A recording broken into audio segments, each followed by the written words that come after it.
I knew the company was heading for meltdown the moment I saw the new vice president of operations trying to open a PDF with Internet Explorer. But let's back up. In the defense contracting world, there are two types of people: those who understand ITAR, international traffic in arms regulations, and those who are about to go to federal prison. I'm the person standing between the executives and an orange jumpsuit. I'm not a team player. I'm not a culture fit, and I sure as hell don't participate in fun Fridays. I am a firewall made of flesh, caffeine, and terrifying knowledge of US export laws. My name is Tanya. I'm 48, I wear blazers that cost more than your car, and I possess the kind of resting bitch face that makes grown engineers check their math 3 times before approaching my desk. By the way, if you're into watching corporate arrogance get dismantled brick by brick, hit subscribe and maybe upvote. It fuels my petness and tells the algorithm that justice is still a viable product. For 10 years, I was the export control officer for Aerotech Dynamics, fake name, obviously, because I don't need the DOJ at my door again. We made guidance chips for drones, not the kind you buy at Best Buy to film your nephew's soccer game, the kind that end up in conflict zones. My job was simple: ensure that every single microchip, screw, and technical drawing we sent overseas had a license from the State Department. If I did my job, nobody noticed me. If I failed, the FBI raided the building. I liked those stakes. They kept the idiots at bay. Then came Kyle. Kyle was the new VP.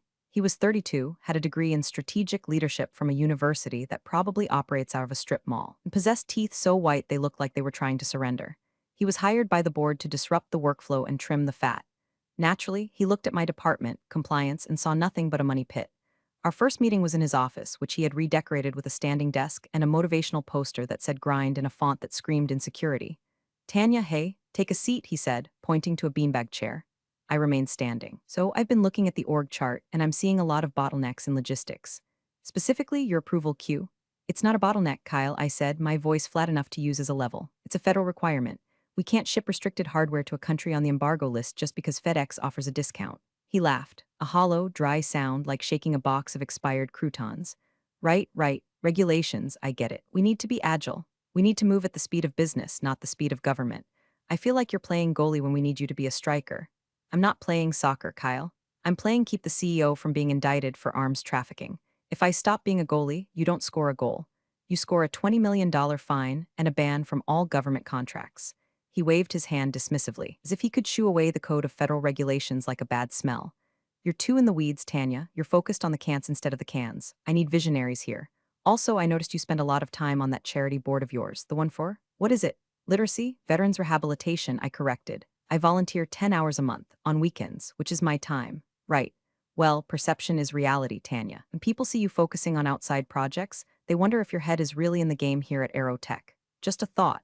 I walked out of his office with a vibration in my teeth that usually indicates an oncoming migraine or a stroke. He was setting the stage. I knew the signs. I've survived 3 CEOs and a DOJ audit. I know when I'm being hunted. The problem with Kyle wasn't that he was stupid. Stupid I can handle. I can educate stupid. The problem was that he was arrogant and ambitious, a cocktail that tastes like gasoline and burns down buildings. He didn't understand that my bottleneck was the only thing giving this company value. We didn't sell chips, we sold compliant chips. Our clients bought from us because they knew our paperwork was bulletproof. If you strip away the compliance, we're just another factory selling sand and plastic.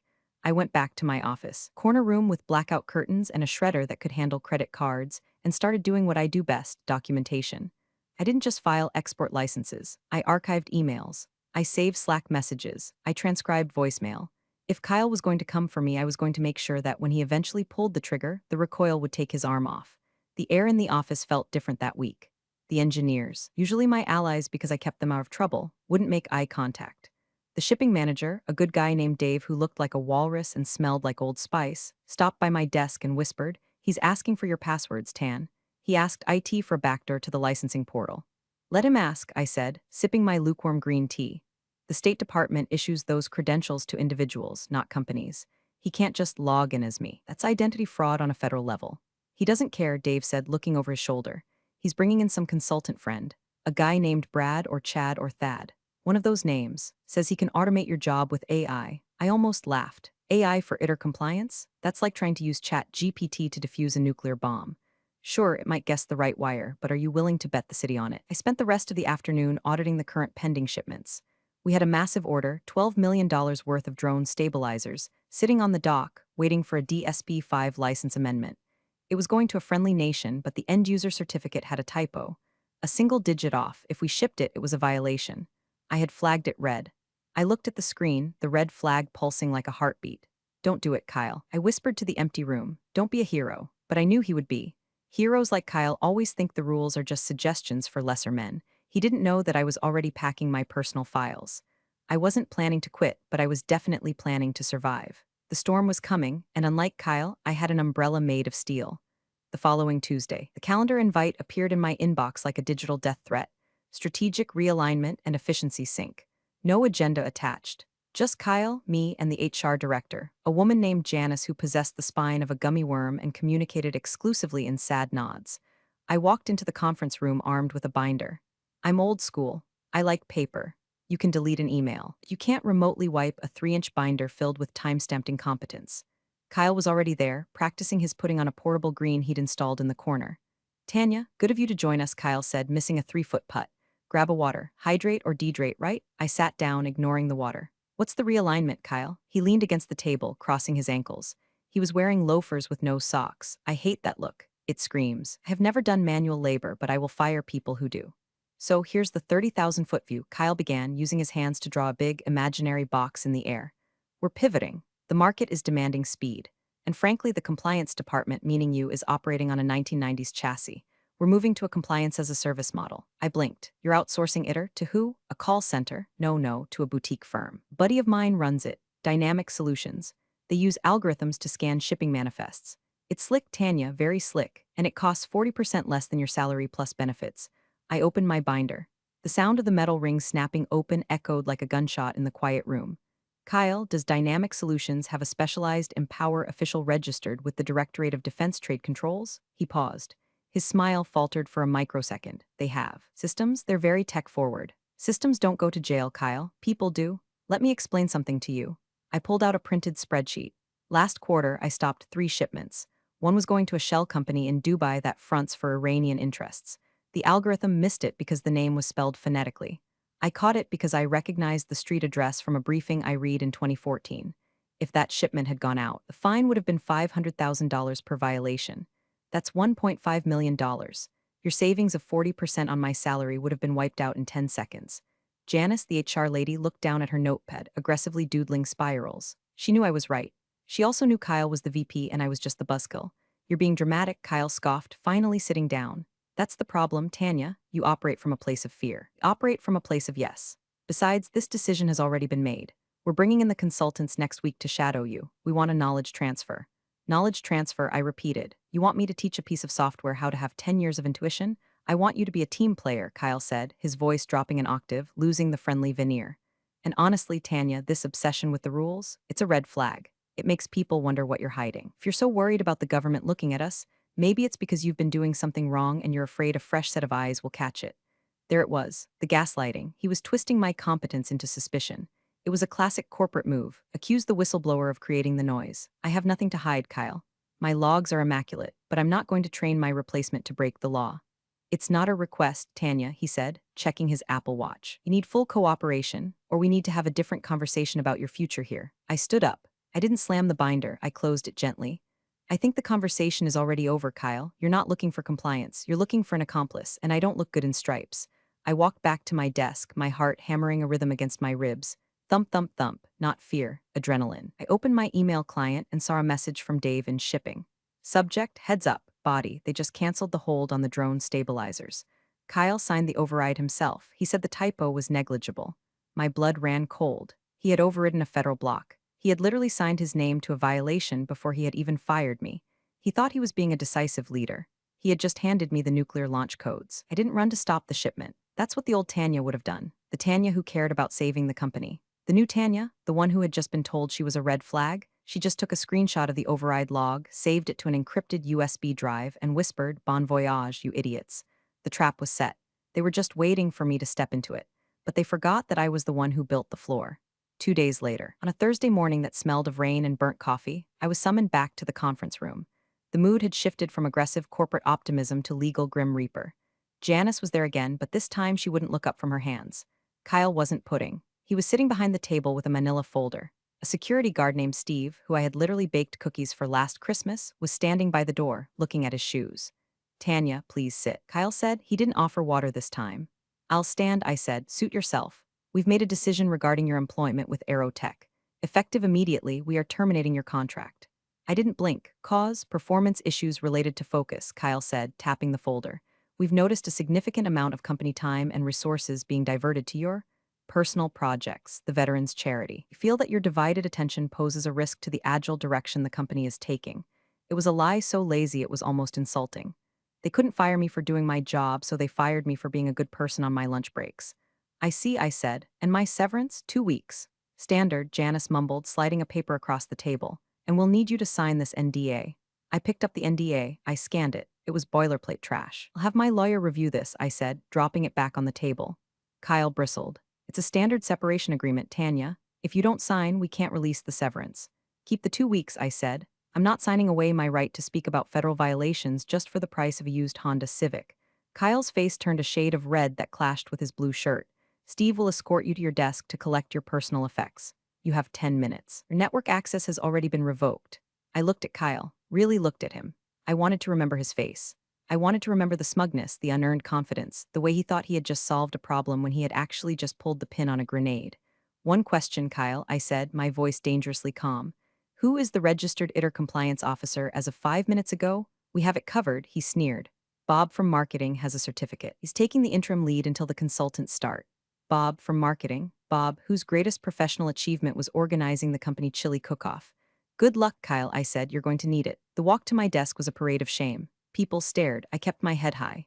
I put my framed photo of my dog, my lucky stapler, and my bottle of Excedrin into a cardboard box. Steve, the guard, looked like he wanted to cry. I'm sorry, Tanya, he whispered. I just do what they tell me. It's okay, Steve, I said. Keep your head down. It's going to get ugly here. They walked me out the front door. The heavy glass doors slid shut behind me with a final thud. I stood in the parking lot, the rain starting to drizzle on my blazer. I felt light, weightless. I drove home in silence. No radio, just the sound of the tires on wet pavement. When I got to my house, a quiet colonial in the Virginia suburbs, I didn't cry, I didn't drink wine. I walked into my home office, booted up my personal laptop, and opened my private email. I had one email to send. Per the International Traffic in Arms Regulations, a company must notify the Directorate of Defense Trade Controls, DDTC, within a specific time frame when their empowered official leaves the organization. It's a mandatory disclosure. Usually the company sends this. But knowing Kyle, didn't even know the form existed. He probably thought he could just swap me out like a toner cartridge. I drafted the email to my contact at the State Department, a woman named Susan, who I had known for years. We bonded over a mutual hatred of sloppy paperwork at a conference in D.C. Subject: Notice of Personnel Change Registration Code, M19284. Dear Susan, please be advised that effective immediately, I am no longer the empowered official for Aerotech Dynamics. I have been terminated. To my knowledge, no qualified replacement has been appointed. Please update your records to reflect that I am no longer liable for any exports originating from this entity. Regards, Tanya. I hit send.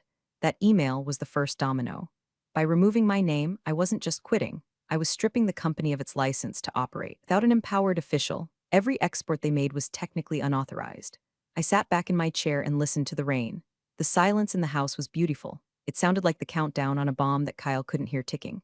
The week following my termination was the most peaceful week of my life. I finally had time to organize my spice rack.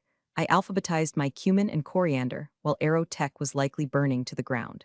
My phone, however, was blowing up. Not from Aerotech, they had ghosted me completely, but from headhunters. In my industry, a good export control officer is rarer than a unicorn. We are the dark wizards of the defense world. When word got out that I was on the market, my LinkedIn inbox turned into a bidding war. Tanya, heard you left Aerotech. Lockheed has an opening in Bethesda. Double your current base. Tanya, Raytheon needs a cleanup crew for a subsidiary. Name your price. I didn't reply to any of them. Not yet. I was enjoying the silence. I was also enjoying the texts from the resistance, my network of loyalists still trapped inside Kyle's kingdom. Dave from shipping texted me on Tuesday, it's a circus here. Bob from marketing is trying to approve shipments. He asked me what a munitions list is. He thought it was a shopping list for the company picnic. I replied with a single popcorn emoji. On Wednesday, I got a text from Sarah in accounting. Kyle is walking around telling everyone he trimmed the fat. He bought a new espresso machine for the break room with the budget he saved from your salary. It's broken already. I sipped my tea. Enjoy the coffee, Kyle, but the real intel came on Thursday. A junior engineer named Mike, a kid I had mentored on encryption standards, sent me a message via Signal. Smart kid. They're prepping the shipment, the big one to the Middle East. When you blocked, Kyle is screaming at logistics to get it on the truck by Friday so he can book the revenue for the quarter. Bob signed the paperwork. He used a stamp, a stamp. Bob was approving restricted military technology with a rubber stamp. I felt a pang of anxiety, not for me, but for the sheer recklessness of it. These were guidance chips. In the wrong hands, they could target US troops. This wasn't just corporate politics anymore. This was national security. I briefly considered calling the FBI tip line right then, but I didn't need to. The system has immune responses for this kind of stupidity. It just takes time for the antibodies to arrive. I spent Friday working on my garden. I was pruning my hydrangeas when my phone rang. It wasn't a text. It was a call from a 202 area code. Washington, D.C. It was Susan from the State Department. Tanya, she said. Her voice was warm but clipped. I got your email. I'm updating the registry. Just to clarify, did you sign off on a DSB 83 for a shipment of Class Roman 4 electronics before you left? No, Susan, I said, snapping a dead branch off the bush. My access was revoked on Thursday. I haven't signed anything in a week. Why? Because Susan sighed, the sound of papers rustling in the background. Aerotech just filed an automated export clearance through the AES portal. It lists you as the certifying official. I stopped pruning. My blood turned to ice, then to fire. They did what? They used your credentials, Tanya, or at least your registration code. Susan, I said, my voice trembling with rage. That is fraud. I did not authorize that. I am formally stating that my identity has been used without my consent. I thought so, Susan said. Okay. I'm flagging the shipment. And Tanya, yes, you might want to turn off your phone this weekend. It's going to get loud. She hung up. Kyle hadn't just fired me. He had impersonated me. He was so desperate to get that shipment out that he had committed a felony to do it. He probably thought the system was just a computer that needed a code. He didn't realize the code was a person. I went back inside and poured myself a very large glass of wine. I looked at the rain falling outside. The quiet week was over. The storm had just made landfall. Friday afternoon at 4:00 p.m., the golden hour for shipping. If you get it on the truck by 4, it's at the airport by 6 and out of the country by midnight. Kyle must have been popping champagne. At 4:45 p.m., my phone buzzed. It was Dave from shipping. Feds are here, 3 words, beautiful in their simplicity. I wasn't there, but I can paint the picture because I know exactly how it goes down. I've seen it once before, early in my career at a different firm. It's not like the movies. SWAT teams don't rappel through the windows. It's far more embarrassing. It starts with Customs and Border Protection, CBP, putting a hold on the cargo at the airport. The AES system, automated export system, flashes a fatal error code. Then, a couple of very polite officers in windbreakers show up at the loading dock. They don't yell, they just ask for the paperwork. Dave told me later that Kyle actually went down to the dock to handle it. Gentlemen, Kyle apparently said, flashing his best boardroom smile, there seems to be a misunderstanding. This is a priority shipment for a key ally. The lead officer, a guy who probably deals with drug runners and arms dealers all day, didn't even blink. Sir, are you the empowered official? I'm the VP of Operations, Kyle announced. I run this facility. That's not what I asked. We have a flag on the shipment stating the certifying official is no longer employed here. Yet the electronic filing was submitted under her credentials this morning. That's a violation of the Arms Export Control Act. Kyle, ever the improviser, tried to pivot. Well, Tanya is? Consulting. She's in transition. It's a paperwork lag, sir. Fraud is not a paperwork lag, the officer said. We're seizing the cargo. And we're issuing a temporary suspension order for all exports from this facility pending an audit. Imagine $12 million worth of high-tech hardware being wrapped in seized tape. Imagine the truck drivers, who get paid by the mile, turning off their engines and lighting cigarettes. Imagine Bob from marketing, standing there in his khakis, realizing that his interim role might involve an interrogation room. At 5:30 p.m., I received an automated email from the company's server, likely a blast to all managers that they forgot to remove me from. Subject, urgent logistics delay body. Due to a technical glitch with customs, the Q3 shipment is on hold. We are troubleshooting with the vendor. All hands on deck meeting Monday at 8 a.m. Troubleshooting with the vendor. He was still lying. Couldn't admit he had broken the law. He was calling the US government a vendor with a glitch. I sat on my porch watching the sun go down. The air smelled sweet. The anxiety that had lived in my chest for the last 3 months under Kyle's regime was gone. It was replaced by a grim certainty. Kyle thought he was playing 4D chess. He didn't realize he was playing Russian roulette with a fully loaded Glock. The shipment was dead. The revenue was gone. But the real pain hadn't even started. The audit wasn't just a meeting, it was an autopsy. And I was the only one who knew where the bodies were buried because I was the one who had spent 10 years trying to keep them from dying in the first place. My phone rang again, a number I didn't recognize. I let it go to voicemail, then it rang again and again. Finally, I picked it up. Hello, Tanya, it was Kyle. He sounded breathless. Hey, so funny thing. Have a bit of a snag with the paperwork. The system is acting up. I need your password for the DDTC portal. Just to, clear the cache. I smiled, a shark's smile. Kyle, I said softly, I don't work there anymore. I know, Kyle stammered, his voice pitching up into a whine, but technically you're still in the system. So if you could just give me the login, or maybe hop on a quick Zoom to walk Bob through the override, we can fix this in 5 minutes. We'll pay you for your time, contract rate. Kyle, I said, holding the phone away from my ear as if it were contaminated. You don't understand, there is no override. The State Department has flagged the shipment because I told them I don't work there. If I give you my password now, after I've already declared I'm gone, I would be conspiring to commit export fraud. I'm not going to federal prison so you can hit your quarterly bonus, you told them. Kyle's voice dropped. You called the feds on us? I filed a mandatory regulatory disclosure, Kyle, which you would know if you had read the binder I left on your desk. The one you used as a coaster for your protein shake. You sabotaged us, he shouted. The mask was off. The strategic leader was gone, the scared frat boy was back. You set this up, you knew this would happen. I didn't sabotage anything. I removed the safety rails. You're the one who drove the car off the cliff. I just stepped out of the vehicle before impact. Listen to me, Tanya, he hissed. If we don't ship this, the company misses guidance. Stock drops, people lose jobs. Do you want that on your conscience? Steve the guard, Dave in shipping, their jobs are on you. Ah, the guilt trip, the last refuge of a narcissist. Don't you dare put that on me, I snapped. My voice finally rose, cutting through the evening air. I spent 10 years protecting those jobs. I protected them from incompetence. I protected them from regulations that would crush this place. You fired the protector. You fired the insurance policy because you thought it was too expensive. Whatever happens to Steve and Dave is on you, Kyle. You wanted to be the visionary? Congratulations. You're now witnessing the vision of a federal investigation. I hung up. Then I blocked his number. I sat there, my hand shaking slightly, not from fear, but from the adrenaline of finally saying what I had wanted to say for 3 months. It felt like purging poison. 10 minutes later, my phone pinged, a text from an unknown number. Tanya, this is Janice from HR. Please call us. We can discuss a reinstatement package. Significant raise, please. I didn't reply. Reinstatement? To what? A crime scene. Don't go back into the burning building just because the arsonist realizes he forgot his wallet. I turned my phone off completely.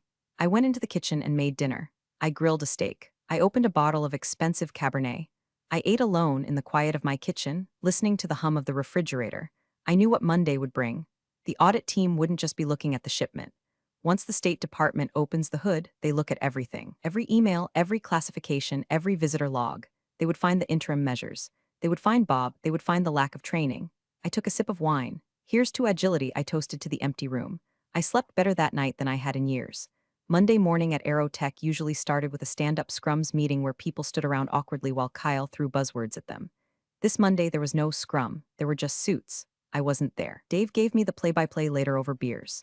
At 8:05 a.m., a team from the DDTC, Directorate of Defense Trade Controls, and a couple of special agents from Homeland Security entered the lobby.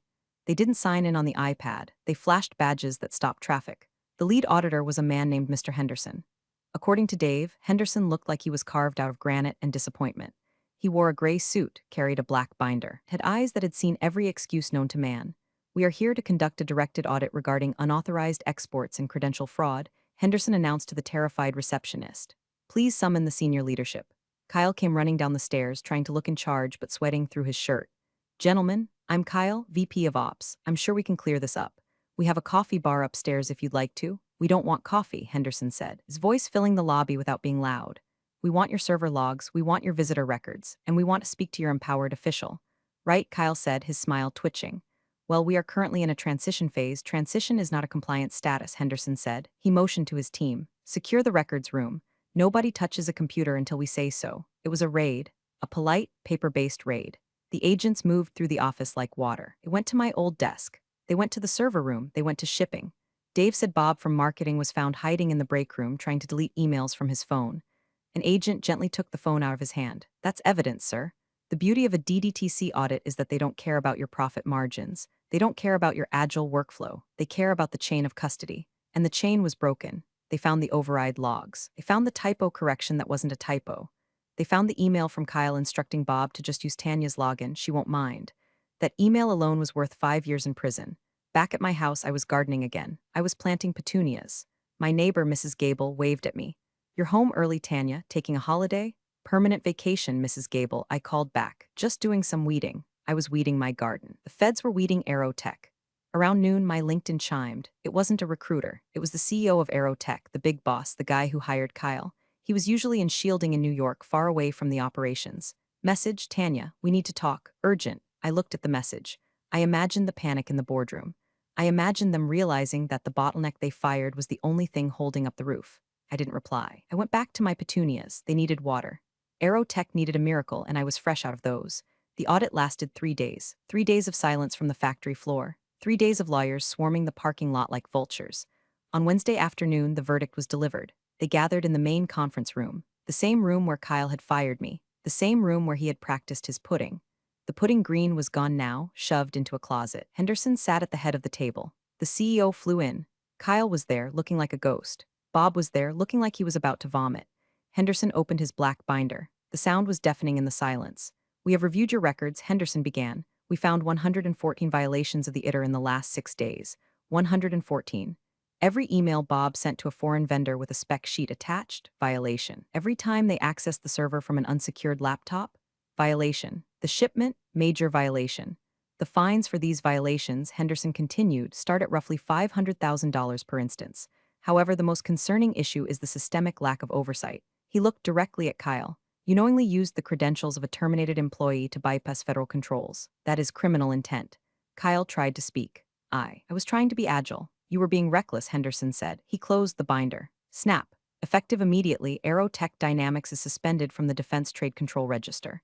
You are debarred. You cannot export a single screw until this investigation is concluded and a consent agreement is signed, which, given the severity, will likely take years. Debarment. The death penalty. It meant they couldn't sell to the military. They couldn't sell to foreign allies. It could only sell to nobody. The company was effectively dead. The CEO turned to Kyle. I wasn't there, but Dave said the look on the CEO's face was one of pure, unadulterated hatred. Pack your things, the CEO whispered to Kyle, and call your lawyer. We aren't paying for him. At that exact moment, across town, I was sitting in a coffee shop with a woman named Alina. She was the vice president of compliance for a massive aerospace conglomerate, a competitor. Heard what happened, Alina said, stirring her latte. The industry is small, Tanya. Word travels fast. You walked out and the place collapsed in a week. That's impressive. It wasn't a strategy, I said. It was gravity. We want you, Alina said. We don't need agile. We need safe. We need someone who can stare down a VP and tell him no. We heard you're good at that. She slid a paper across the table. The salary figure was offensive, offensively high. It was enough to buy a beach house. It was enough to buy Kyle's dignity if he had any left. I have one condition, I said. Name it. I answer only to the board. No VPs, no strategic leaders. If I say a shipment stops, it stops. And I get a budget for my veterans charity. Alina smiled. Done. I signed the paper. Aerotech didn't survive the year. The fines were in the millions, but the debarment was the nail in the coffin. Clients fled. Contracts were voided. The stock price went from $45 to $2. Kyle was fired, obviously, but it didn't end there. The DOJ picked up the case. Last I heard, he was pleading guilty to conspiracy to violate the Arms Export Control Act to avoid a longer sentence. He's looking at 18 months in a minimum security facility. I hope he likes the orange jumpsuit. It's very high visibility, very agile. Bob from marketing got off with probation. He rolled on Kyle immediately. He's back to organizing chili cook-offs for a car dealership now.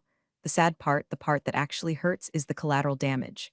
Dave in shipping lost his job. Steve the guard was let go. But here's the thing about competence, it recognizes its own. I hired Dave at my new firm 3 weeks later. He runs our logistics now. He makes more money and nobody asks him to break the law. Steve is working security at our front gate. I didn't save everyone, but I saved the ones who mattered. 6 months later, I received a LinkedIn notification.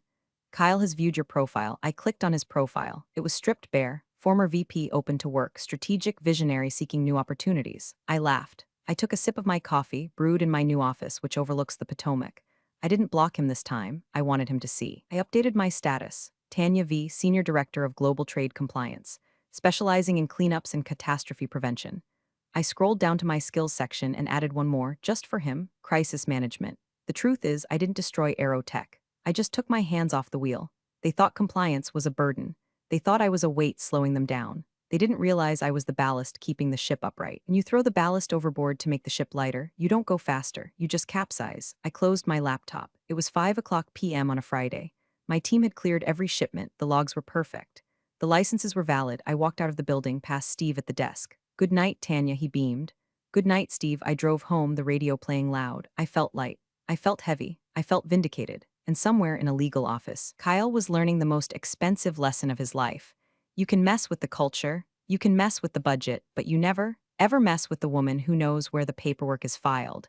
Because the paperwork remembers, and the paperwork never forgives. Real power doesn't announce itself, it just quietly is. Tanya proved that when her calculated moves exposed corporate arrogance for what it was. Expertise, once dismissed, often carries the highest price. Appreciate you all for sticking through this one. See you in the next story.